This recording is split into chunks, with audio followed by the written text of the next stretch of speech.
Curso de Leyes No Ágidas clase 26 del Rabino Ariel Grossman. El respeto al Creador parte 1. Se aclara que esto es una transcripción de la clase en referencia con mucho resumen y notas al pie del transcriptor y que probablemente y sin intención, tiene errores, por los cuales extiendo mis disculpas al Rabino Grossman y a ustedes. En caso de tener alguna observación para el transcriptor referirse a Brett Olam Santa Cruz sczdistribución@gmail.com. Salom a todos. ¿Cómo les va? Bienvenidos a este episodio número 26 de este ciclo de leyes no ágidas, tan potente, tan fuerte y que tantas satisfacciones nos trae. ¿Cuántas personas descubren el camino de Dios y se encauzan en el camino de la Torá, conforme al pacto no ágida, al pacto del arco iris, como Dios quiere?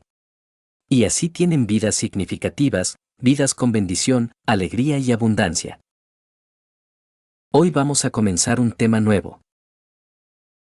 Para todos los que se están enganchando recién con el curso, deben saber que en las últimas 25 clases hemos estudiado los fundamentos de las leyes no ágidas, incluyendo el precepto de la prohibición de la idolatría. Ahora vamos a estudiar otro de los preceptos no ágidas, el deber o mandamiento divino, representado por el color azul en el arco iris, del respeto al Creador y la prohibición de blasfemia u ofensa al Creador. Esto, como vamos a ver ahora, incluye muchas cosas. Este espacio tan hermoso es auspiciado por el Gran Templo Paso de Buenos Aires y por todos ustedes que lo hacen posible. Todas las personas que durante la semana se comunican con el Centro de Estudios Luz de la Torá y nos dicen, Rabino, quiero ser partícipe, ser parte y protagonista de esta revolución espiritual en la que las naciones descubren el manual de instrucciones de Dios y se encaminan hacia su práctica, envíen su generosa aportación para que estos cursos sean posibles. Podemos recibir su donación a través de PayPal y a través de otros medios. Para ello pueden escribirme a mi WhatsApp y les voy a indicar otras formas de hacerlo efectivo. Estamos en la tercera parte de nuestro libro 7 Principios Divinos. La primera parte del libro explica los fundamentos de la fe, que desarrollamos en las primeras clases, desde la clase número 1 hasta la clase 8. Luego, desde la clase 9 hasta la clase 25, estudiamos todas las normativas y leyes contra la idolatría, lo cual es muy importante que estudien. Y ahora estamos en esta clase número 26, comenzando una nueva sección del curso. Pueden acceder a todos los cursos anteriores para repasar y completar el estudio en mi canal Luz de la Torá en YouTube. Como ya dijimos, hoy comenzamos con un tema nuevo que se llama el deber de respeto ante el Eterno, es decir, la prohibición de blasfemar u ofender su nombre. Vamos a ver de qué se trata esto. El tema tiene 4 tópicos básicos. En primer lugar, están las leyes que componen el respeto al Eterno y la prohibición de blasfemia u ofensa al Eterno. En segundo lugar, veremos los deberes de respeto al Eterno en cuanto al cuidado de la plegaria, como pararse reverencialmente, cuáles son las acciones y conductas que ofenden al Creador, cuáles lo respetan y lo enaltecen, y cómo debemos cuidar todo esto. Después vamos a ver algo muy importante, el tema de juramentos y promesas. Esto explica qué tipo de juramentos y promesas tiene permitido hacer el no ágida en nombre de Dios, qué tipo de juramentos y promesas tiene prohibido, y en caso de que la persona haya jurado incorrectamente, cuál es el modo de desatar o desarmar esa promesa. El capítulo 1, inciso 1, dice lo siguiente.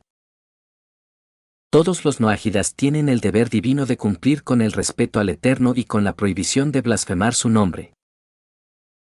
Para cumplir con esto y poder observarlo cabalmente, tenemos que saber cuál es la reglamentación. Porque, como ya explicamos, los principios no ágidas no son definiciones en el vacío, sino normas y regulaciones específicas. Cuando las personas incurren en esta prohibición, tienen una sanción muy grave, que es la pena de muerte. Si bien hoy en día no se aplica, eso no quiere decir que no sea grave. Dios advirtió acerca de esta prohibición al primer hombre en el primer día de su creación, como está escrito en Génesis 2:16, ordenó Adonai Elohim al hombre diciendo. ¿Qué implica la palabra ordenó? Implica que Dios le ordenó desde su divinidad y que el hombre es su subordinado. La palabra Elohim es uno de los nombres de Dios, y parte del carácter de este nombre es que manifiesta su autoridad. Con esta frase se denota claramente la subordinación de la persona a la autoridad de Dios. Porque cuando vemos qué es lo primero que hizo Dios con el ser humano, vemos que fue ordenarle. Le marcó el parámetro de ponderación como autoridad sobre el ser humano. Si bien el ser humano tiene un alma que es un insuflo divino, sin embargo, Dios ordena al hombre. El vínculo, el contacto, el nexo, la cuerda conectora entre Dios y el ser humano es a través de órdenes. Dios es un monarca que ordena, y el ser humano tiene la libertad de elección de ajustarse, disciplinarse y obedecer sus leyes, o transgredirlas y violarlas. Entonces, lo primero que hizo Dios con el ser humano fue ordenarle. Cuando digo orden, quiero decir que hay un superior y hay un inferior, y el superior ordena al inferior. Consecuentemente, ahí Dios le mostró al hombre el aspecto de su divinidad, que Él es el eterno, soberano del mundo, y que Él ordena. Por lo tanto, el ser humano tiene que subordinarse a la ley. ¿Qué quiere decir que el ser humano tiene que subordinarse a Él? Hay tres aspectos en la explicación de esta orden que Dios le dio al primer hombre. Recuerden, le ordenó Dios, el Señor, a la persona. Explican los sabios que esta frase, cuando dice que Dios ordena, se entiende como yo soy Dios y define tres aspectos. Primero, yo soy Dios, en consecuencia, no me cambien por otro. Es decir, no hay otra autoridad sino Dios. Por lo tanto, aquí Dios le ordena al primer hombre la prohibición de idolatría, que ya estudiamos en las clases pasadas. Segundo, yo soy Dios, en consecuencia, no me maldigan, no me ofendan. De aquí aprendemos el principio de la ofensa divina, es decir, todo lo que vamos a estudiar hoy. Tercero, yo soy Dios, en consecuencia, que el temor celestial esté sobre ustedes. Es decir, cuando hablamos de un monarca, si bien Dios es un Padre misericordioso y debemos amarlo, también debemos tener temor reverencial y respeto. ¿Cómo se expresa este respeto? Eso es lo que vamos a ver en las próximas clases. Entonces de uno os ordena al ser humano, no me cambien por otro, no me maldigan y ténganme temor reverencial, y en esto se concentran los dos primeros mandamientos del Código Noáhida. 1. No adorar ídolos. 2. No blasfemar. Después de esto, al pie del Sinaí, en Éxodo 20, Dios refrenda y revalida las leyes noáhidas y ordena al pueblo de Israel difundirlas. Más adelante, en Levítico 24, 15-16, el versículo dice lo siguiente: una persona, cuando blasfemare a Dios, cargará con su pecado, pero el que blasfemare el nombre de Adonai, morir habrá de morir. Cuando el versículo repite las palabras una persona, se refiere tanto a una persona judía como a una persona noáhida. De aquí aprendemos, a partir de los sabios del Talmud, que la prohibición de maldecir y blasfemar el nombre de Dios, especialmente el nombre de 4 letras, Yud, Ei, Bab, Ei, el tetragramatón, que es el nombre propio y privativo de Dios, que explicaremos más adelante, incluye también a las personas noáhidas. Tenemos, entonces, dos fuentes de la Torá que hablan de este principio. Uno de los principios monoteístas es que la persona entienda que Dios es el superior y que el ser humano es el inferior que recibe sus órdenes y tiene el privilegio de cumplirlas. El concepto de que Dios es superior se tiene que marcar siempre.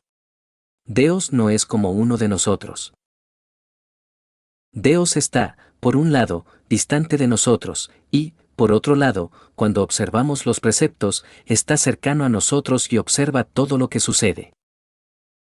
Sin embargo, la realidad divina es que Él es el Creador y nosotros somos sus creaciones, Él es el Eterno y nosotros somos temporales. Consecuentemente, cuando una persona maldice a Dios, está colocando a Dios en una posición inferior a ella, porque para maldecir se asume una posición de superioridad frente a alguien considerado inferior. Entonces, cuando una persona maldice a Dios y dice, yo te maldigo, está incurriendo en una actitud gravísima. Pensemos que maldecir a Dios, en términos generales, no siempre aparece de forma explícita. Hoy en día se utiliza mucho, por ejemplo, cuando alguien muere y la gente dice, que Dios injusto, como se llevó a esta persona que era tan buena. Eso es una blasfemia. También incluye ciertas actitudes, como cuando alguien dice, yo no como carne porque no quiero que sufran los animales. Eso también puede ser una forma de blasfemia, porque Dios, en la Torá, permite comer animales. Lo que no permite es infligir sufrimiento innecesario a los animales. Hay todo un precepto ecológico respecto de esto, que ya vamos a estudiar. Pero cuando la persona dice, yo no como carne porque no quiero que sufran los animales, ¿Dios cómo queda? Si Dios lo permite, entonces la persona se está colocando en una posición como si ella fuera más misericordiosa y más benevolente que Dios. Estaría rebajando a Dios. Cualquier actitud de ofensa, aunque la persona no se dé cuenta de que lo está haciendo, sigue siendo una ofensa. Es una transgresión muy grave, una falta de respeto al Eterno. Cualquier expresión o actitud de esta naturaleza está prohibida. La persona tiene que ser muy cuidadosa cuando se dirige al Eterno.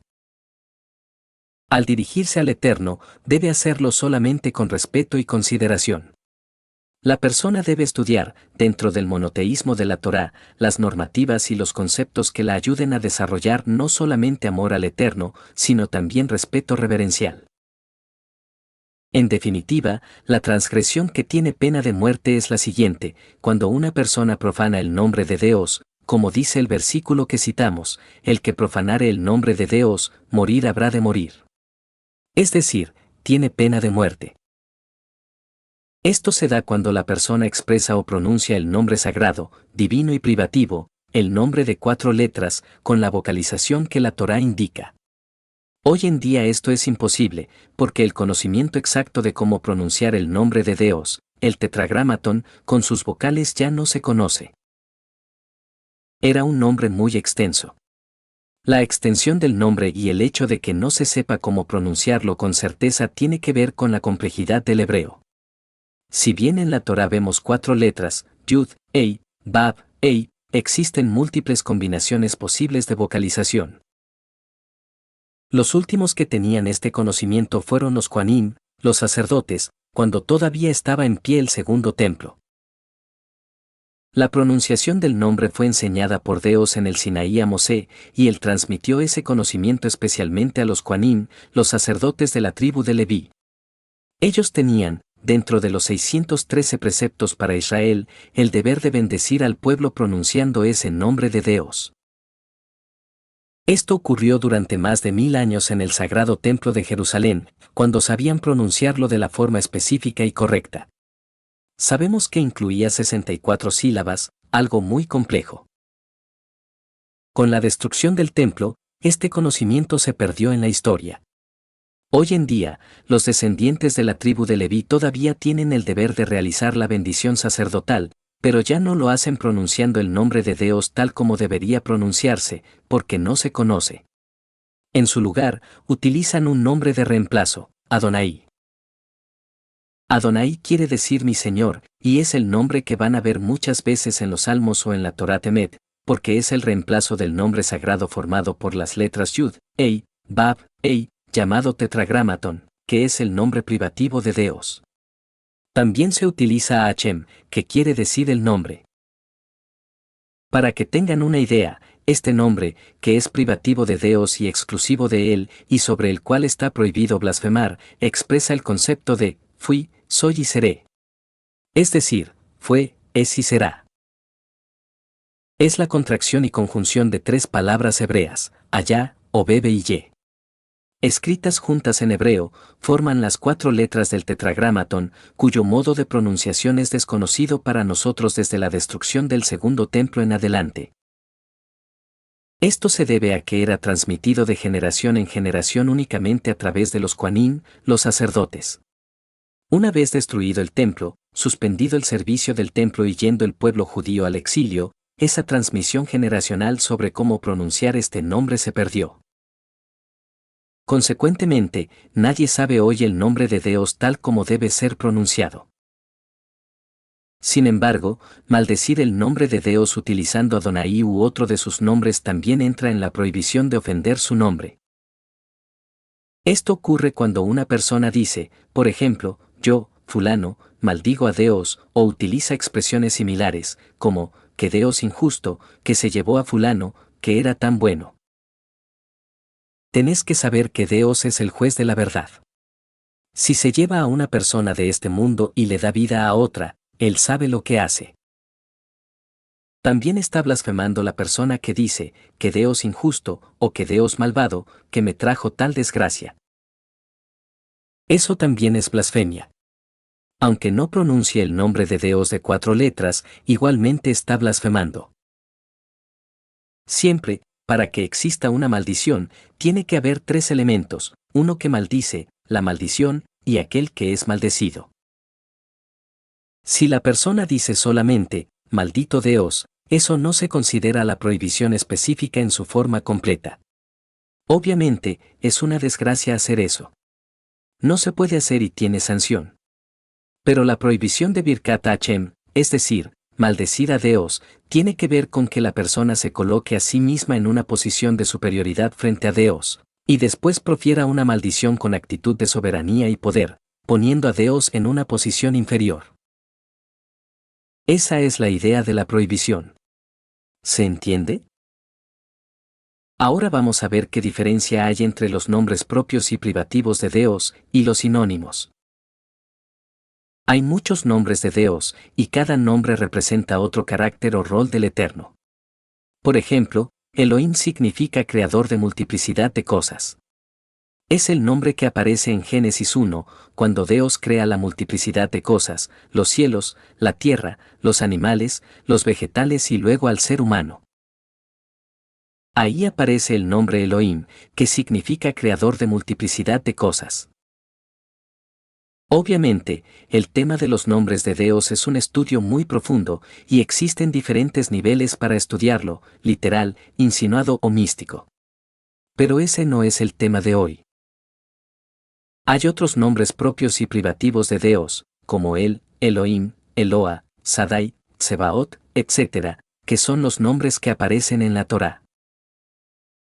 Después están los nombres de Dios con sus conjugaciones, por ejemplo, Eloeja, tu Dios, Elohim, vuestro Dios, Eloheinu, nuestro Dios, etc. Todo eso es parte del mismo nombre, solo que en diferente conjugación. Ahora bien, después están los kinuim, que son los sinónimos o apelativos. Por ejemplo, el piadoso, el benevolente, el eterno, o todo rótulo que se sabe que se refiere a Dios.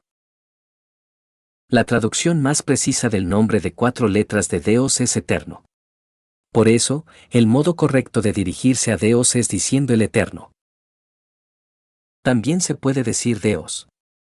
También se puede usar en hebreo la palabra Hashem, sin pronunciar la letra H como una J fuerte, porque eso está mal dicho.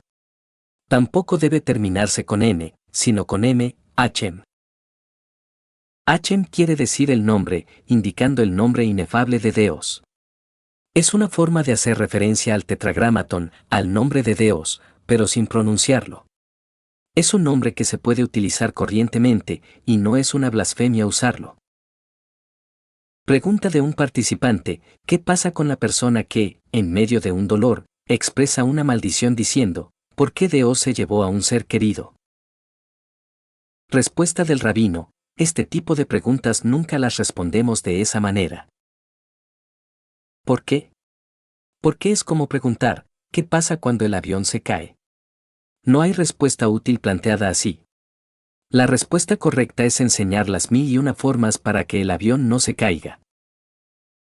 Te voy a modificar la pregunta para que sea correcta. ¿Cómo hacemos para que una persona dolida no profiera maldiciones contra Dios? Ahí sí hay muchas respuestas. Por ejemplo, que estudie las leyes noágidas, que estudie correctamente los 13 principios de fe de Maimónides, que estudie lo que significan la vida y la muerte, y cómo Dios es la autoridad sobre todo esto. Que estudie cómo procesar el duelo, cómo pronunciar plegarias en el momento del duelo. Tenemos plegarias para el momento del duelo escritas para noágidas, plegarias para el momento del entierro, para el momento en que se enteran de que un ser querido murió, y una plegaria llamada la justificación del juicio, justamente para tomar conciencia. Lo que tenemos que aprender son las 1001 formas de no transgredir. Ahora, si la persona ya transgredió, lo único que se le puede decir es que comience el camino de la tesubá, del arrepentimiento y la enmienda de lo que hizo. Pero siempre tenemos que aprender cómo no hacer, cómo no transgredir. Cuando ya estás en el barro, ¿qué hacer? Lo que tenés que hacer es salir del barro. Si hay una palabra precisa en español para el nombre de Dios, esa palabra es eterno. Es la palabra más precisa. Eterno es aquel que no tiene principio ni fin. Él es preexistente. No es que en algún momento no estuvo, siempre ha estado y siempre estará. No es lo mismo que usar la palabra infinito, ya que infinito significa que no tiene fin, pero podría tener principio. En cambio, eterno significa que no tiene principio ni fin. Es preexistente. Es el creador. Eterno es exactamente la palabra más precisa, coincidente y coherente con los primeros 4 principios de Maimónides, los cuales ya hemos estudiado, y sobre los cuales tenemos videos de enseñanza. Tenemos que aprovechar la riqueza del español. A diferencia de otros idiomas más compactos y directos, como el inglés, aunque el inglés literario también es muy interesante, el español tiene una riqueza muy grande. Si hay una palabra en español que es exacta, precisa y coherente con todos los valores monoteístas, hay que usarla. También se puede usar Hashem y también Dios. Aparte, cuando el noágida pronuncia una bendición, dice, bendito eres tú, eterno, Dios nuestro, soberano del universo, creador del fruto de la vid, cuando toma vino. Creador del fruto del árbol, cuando come un fruto de un árbol maderable. Creador del fruto de la tierra, cuando come frutos de la tierra. Entonces, sin duda, todos pueden compenetrarse con ese nombre, porque las palabras son muy claras. Bendito eres tú, eterno, Dios nuestro, soberano del universo, creador del fruto de la vid, creador del fruto del árbol, creador del fruto de la tierra. Aquel que comparte esta bendición cuando está en la mesa puede estar seguro de que todos los presentes entienden y pueden comprender quién es el eterno, quién es Dios nuestro y quién es el soberano del universo. Nadie se va a confundir pensando que se está bendiciendo en nombre de un ídolo. Lo digo porque mucha gente pregunta cómo se hace cuando uno está en compañía de familiares para agradecer la comida, sin caer en contestar amén a rezos paganos. Porque eso sería una blasfemia de primer nivel. Si alguien pagano reza con los rezos clásicos del cristianismo, por ejemplo, y la persona dice amén, o se queda callada de una manera que parece asentir, eso es un acto idolátrico. Entonces no hablamos de eso. Es obvio que ustedes no lo van a hacer. Hablamos de que las personas tienen que tener una versión fiel del texto monoteísta. Todo aquel que pronuncia una maldición al nombre de Dios diciendo, yo, fulano, maldigo a, y en lugar de decir el nombre del Eterno o su nombre Adonai, utiliza nombres que son sinónimos, como yo maldigo al benevolente o al misericordioso, si bien no recibe la sanción de pena de muerte, si recibe otra sanción que el tribunal dictaminará. Esto incluye todo tipo de palabras, blasfemias u ofensas al Creador. Aunque no se utilice la palabra maldición, toda ofensa verbal, humillación o deshonra al Creador es una prohibición absoluta. Lo mismo ocurre con personas que aún practican idolatría y dicen, te maldigo en el nombre de, usando cualquiera de los nombres de sus ídolos. Eso es tomar el nombre de Dios en vano y también es una ofensa. Ni hablar si alguien dice, Dios me ordenó decir esto, o tengo un mensaje de Dios para vos. Esa persona es un falso profeta, y tiene pena de muerte. Esto también aplica a quien difunde este tipo de maldiciones. No solamente quien las pronuncia comete una prohibición, sino también quien las reproduce. El que no insultó a Dios directamente, pero reenvía mensajes de WhatsApp de una persona que sí lo hizo, o comparte en redes sociales dichos de alguien que lo hizo, también entra en la prohibición. Tanto quien difunde palabras escritas, como palabras verbales o videos que contienen maldiciones, ofensas o deshonras al Eterno, está incurriendo en una prohibición. Es lo mismo si una persona maldice al Eterno o si comparte la maldición dicha por otro. Por eso hay que tener mucho cuidado con lo que se comparte. Siempre advierto a la gente que es muy importante tener cuidado en las redes sociales. A veces alguien dice, escuché esta música hebrea y la comparto. No. Tenés que conocer la fuente, porque muchas veces son mesiánicos o cristianos que se camuflan de algo hebreo, con letras hebreas, y el que no sabe cae en la trampa. Al final, en medio del mensaje, introducen el nombre del ídolo. No alcanza con tener buena intención. Lo importante es saber qué estás haciendo y cómo hacerlo. Con buenas intenciones no llegamos a ningún lado, porque con buenas intenciones la gente hace desastres y todo tipo de transgresiones y después se lamenta. En cambio, lo principal es saber cómo hacer las cosas. Y por eso ustedes están acá, estudiando para saber cómo actuar correctamente según la Torá. Pregunta de un participante: ¿cómo hacemos cuando estamos en un lugar y terceros rezan en nombre de la idolatría y uno está presente? Respuesta del rabino: es muy simple. En primer lugar, la persona se levanta y se va. Eso es lo primero que tiene que hacer, no estar presente. En el caso de que no quiera hacer eso frente a los presentes, hay otra opción: pactar con la familia que ninguno diga una bendición de ese tipo. Lo que no se puede hacer es escuchar la blasfemia y quedarse quieto, porque el que calla otorga. Obviamente es incómodo, pero ¿quién dijo que el código no ágida es fácil? No es fácil. Pero la persona no puede estar presente, porque el hecho de estar con el cuerpo presente y no retirarse es una prueba de que está legitimando al ídolo. Esto ya lo estudiamos en clases pasadas. Imagínate si en una mesa, mientras alguien está comiendo, de repente otra persona saca todo tipo de drogas de las peores y empieza a drogarse.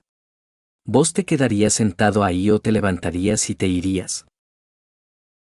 El que se queda sentado ahí, compartiendo esa situación, está avalando ese comportamiento. Es decir, con tu presencia estás expresando que eso que están haciendo ahí es legítimo, que eso es válido. Porque si no fuera legítimo, te levantarías y te irías. Eso es lo que tiene que hacer un monoteísta: levantarse e irse. También hay otra solución en el contexto familiar: se puede pactar con la familia decir un rezo general, como, por ejemplo, bendito el Eterno, que comimos de lo suyo, o bendito el Eterno, de cuya generosidad hemos comido. Ese es un texto general y una plegaria que incluso quien todavía practica idolatría puede decir sin problema. Puede dejar por un momento su ídolo y rezar monoteísticamente. No le va a pasar nada. Obviamente, todo esto que dijimos se refiere a la transgresión en su forma más grave posible, es decir, cuando una persona dice, yo maldigo a, y pronuncia el nombre de Dios. Eso tiene pena de muerte mediante un tribunal autorizado para ello. Y si hoy no hay tribunales que lo apliquen, Dios se hace cargo de eso. Sin embargo, eso no quita que cualquier persona que maldiga a Dios de cualquier forma, con nombre, con sinónimos, sin sinónimos, diciendo o no diciendo la palabra maldición, incurre en una prohibición. Esto incluye, por ejemplo, cuando una persona dice, no voy a comer carne. Hasta ahí está bien, porque no hay un deber de comer carne. La persona puede evitar comer carne por cualquier motivo, por salud, por ácido úrico o por lo que quiera. Pero no debe hacerlo diciendo, no como carne porque me da lástima matar a un animal, ya que con eso está poniendo a Dios por debajo de sí mismo. Dios permite comer animales. Dios, que es el creador de todo, creó a los animales y permite que el ser humano los coma, si así lo desea. Entonces, cuando una persona dice que no lo hace porque le da lástima, está insinuando que ella es más misericordiosa, más benevolente y más piadosa que Dios. Y aquí está la palabra que quiero que se lleven hoy: el precepto de blasfemar a Dios significa disminuir sus cualidades. Toda la Torá y el Tanaj nos expresan las cualidades de Dios. Él es justo, rápido en perdonar, lento en enojarse, limpia las transgresiones de quienes hacen tesubá, ama la justicia, odia la perversidad, la blasfemia y la promiscuidad, ama a quienes van por los caminos justos, etc. Todo eso forma parte de los valores divinos. Como seres humanos, tenemos el mandamiento de imitar y emular a Dios. Por eso los 929 capítulos del Tanaj, que incluyen la Torá, los profetas y los escritos, vienen a contarnos y relatarnos cuáles son las conductas y los senderos de Dios. Todo eso que explicamos, y mucho más, son aspectos de Dios que el ser humano debe imitar. Si Dios, que es el creador de todo, se conmisera con toda la naturaleza y nos da mandamientos de respeto hacia ella, incluyendo no infligir sufrimiento innecesario a los animales, y aún así permite matar animales para el consumo del ser humano, entonces ese es el camino más justo que puede haber. No puede haber algo más justo que eso. Si yo digo que no, y me apiado porque me da lástima, lo que estoy diciendo es que soy más benevolente que Dios. Comentario de un participante: qué punto interesante el de no disminuir a Dios. Por ende, uno no puede apiadarse de idólatras y asesinos. Respuesta del rabino: eso es otra cosa. Son dos cosas diferentes. En realidad, no hay idólatras como una esencia fija, sino personas que transitoriamente practican idolatría porque no saben que lo que practican es idolatría. Igual que la mayoría de ustedes, y la mayoría de las personas que abandonan las prácticas idolátricas y se acercan al monoteísmo de la Torá, no sabían. Al principio del curso analizamos esto y explicamos que la mayoría de las personas no tienen mala intención. No saben ni son conscientes de que están practicando idolatría. Ellos tienen que desaprender todo un cúmulo de ideas, conceptos y cosas que heredaron de sus padres, quienes practicaban esas religiones, y tienen que volver a aprender desde cero. Y justamente eso es lo que estamos haciendo, con mucho amor. Por eso hay que apiadarse de las personas que practican idolatría y no saben. Hay que ayudar y enseñar con amor, con delicadeza y con sinceridad, pero siempre con autenticidad, sin entrar en discusiones ni peleas. Hasta acá culminamos el primer capítulo de estos 4, que incluyen el precepto de Birkat Hashem. Birkat Hashem significa literalmente bendición a Dios, pero en este contexto se refiere a la prohibición de maldecir a Dios. Vean ustedes que los sabios utilizan una expresión eufemística y delicada. En lugar de decir leyes de la maldición a Dios, dicen Birkat Hashem, es decir, bendición a Dios. ¿Por qué? Para evitar decir constantemente una expresión tan fuerte y desagradable frente al Eterno, y también para cuidar la propia boca de la persona. Por eso se dice lo opuesto, como un término eufemístico. Pregunta de un participante: ¿qué pasa con los que son veganos por amor a los animales? Respuesta del rabino: amor a los animales es otra cosa, y no necesariamente tiene que ver con ser vegano. Una persona puede no comer carne, y no hay ningún problema con eso. La persona no tiene obligación de comer carne. Pero lo que no puede argumentar es que lo hace porque le da lástima que maten al animal. En primer lugar, Dios pone a los animales al servicio del ser humano. Eso está en Génesis 9. Es decir, una persona puede tener prácticas veganas, y eso está permitido. No hay ningún problema. Pero no puede argumentar que lo hace porque tiene lástima de que maten al animal, como si eso fuera moralmente superior a lo que Dios permitió. Dios creó al animal y permitió que fuera alimento. Dios es el dueño de la vida, de tu vida, de mi vida, de la vida de esa persona y de la vida del animal. Dios pone a los animales para que puedan ser consumidos por el ser humano. Entonces, la persona no es dueña de los animales. El dueño del mundo es Dios, y Dios sabe por qué hace las cosas y por qué permitió esto. ¿Cuál es el sentido de que Dios haya permitido matar animales para comer? No da el tiempo ahora, pero esto ya lo hemos explicado extensamente en otras clases pasadas. Bendiciones para todos ustedes. Fuerza y energía. Gracias por estar. Los espero el próximo martes y el próximo jueves.